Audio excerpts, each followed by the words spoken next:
नमस्कार दोस्तों, कैसे हैं आप सभी। मैं आशा करता हूं कि आप सभी बहुत अच्छे होंगे। दोस्तों आइए आज हम जानते हैं कुछ इतिहास के रोचक तथ्य।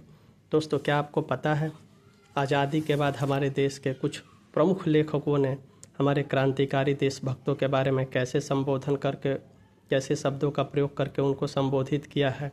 नहीं तो दोस्तों आइए आज हम बताते हैं आपको कि हमारे देश के कुछ प्रमुख बुद्धिजीवी लोगों ने, जो अपने आप को लेखक कहते हैं, और सच में उनके द्वारा लिखी गई पुस्तकें बड़े बड़े कॉलेजों, बड़े बड़े भारत में प्रतिष्ठित प्रतिष्ठानों, विश्वविद्यालयों में पढ़ाई जाती हैं। तो मित्रों आइए आज जानते हैं कि क्रांतिकारियों के बारे में हमारे देश के प्रबुद्धिजीवियों ने क्या लिखा है। आपको जानकर यह आश्चर्य होगा कि अपने देश के लिए अपने प्राण न्यौछावर करने वाले क्रांतिकारियों के बारे में हमारे देश के प्रमुख लेखकों ने एसी के बंद कमरों में बैठकर उनको क्रांतिकारी, आतंकवादी जैसे शब्दों से संबोधित किया है। जी हाँ दोस्तों, आपको भी सुनकर यह बहुत ही बुरा लग रहा होगा, लेकिन आइए आज हम आपको बताते हैं। ये देखिए, यह एक प्रमुख पुस्तक है, स्पेक्ट्रम आधुनिक भारत का इतिहास। और इस पुस्तक को पढ़कर हम आप जैसे युवा प्रशासनिक क्षेत्र में नौकरियां प्राप्त करते हैं। यहाँ पर उन्होंने एक बहुत ही निंदनीय शब्द का प्रयोग किया है। यह देखें, फिर आगे की बात हम आपको बताते हैं।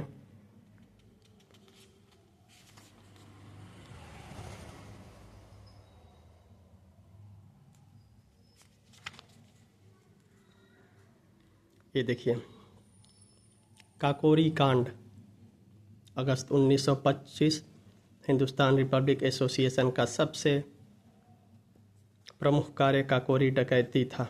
यहाँ पर भी देखिए, देश की आज़ादी के लिए लड़ रहे उस कार्य को करने वाले क्रांतिकारियों के कार्य को डकैती कह के संबोधित किया गया है।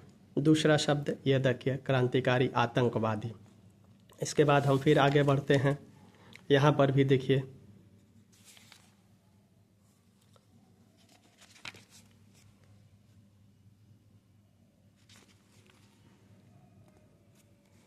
एक और पुस्तक हम आपको दिखाते हैं। ये देखिए, भगत सिंह, सूर्य सेन और क्रांतिकारी आतंकवादी। इस पुस्तक का भी नाम है भारत का स्वतंत्रता संघर्ष। यह भी आधुनिक भारत के इतिहास की कुछ रोचक जानकारियां हमें देता है। यहाँ भी देखिए, 1920 के शुरू में क्रांतिकारी आतंकवादियों को आम माफी के तहत जेल से रिहा कर दिया जाता था। इसके बाद आगे हम बढ़ते हैं, पुनः इस पुस्तक पे आते हैं। क्रांतिकारी आतंकवाद का पूर्णतया दमन कर दिया जाता था। ये देखिए, प्रश्न उठता है कि फिर क्रांतिकारी व्यक्तिगत आतंकवादी कार्रवाइयाँ क्यों करते थे? इसके दो कारण थे।